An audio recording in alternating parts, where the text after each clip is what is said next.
جس کاغان ویلی کو اب تک آپ نے دیکھا تھا وہ صرف روڈ تک محدود تھا، لیکن جس کاغان کو کتابوں میں دکھایا گیا ہے، کہانیوں میں بتایا گیا ہے، وہ کاغان سڑک سے کہیں دور ہے۔ لینڈسکیپ ویو، گلیشیئر سے نکلتے ہوئے چشمے، برف سے ڈھکے ہوئے پہاڑ، beautiful Meadows, Pines leaks.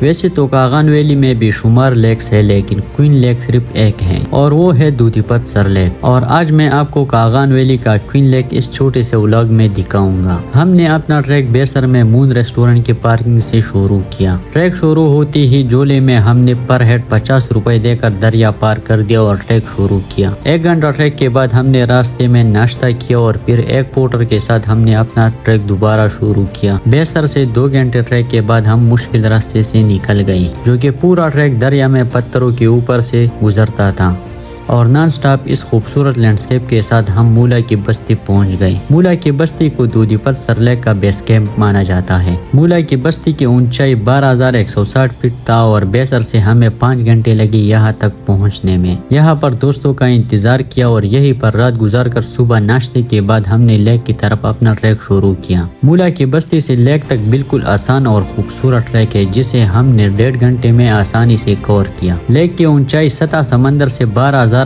Fit ہے اور یہ ناران کاغان کا سب سے خوبصورت لیک ہے، اسی لیے اسے کوئن لیک کہتے ہیں۔ ہمارے پاس ٹائم زیادہ تھا، اس لیے ہم لیک کی دوسری طرف گئے۔ وہاں سے لیک اپنا الگ ہی نظارہ پیش کر رہا تھا۔ اگر آپ ایسا ویو دیکھنا چاہتے ہیں تو آپ کو جولائی یا اگست کے مہینے میں آنا ہوگا اور یہاں آ کر صفائی کا خاص خیال رکھیے۔ لیک میں 3 گھنٹے انجوائے کے بعد ہم نے بیسر کے لیے واپسی کر دی۔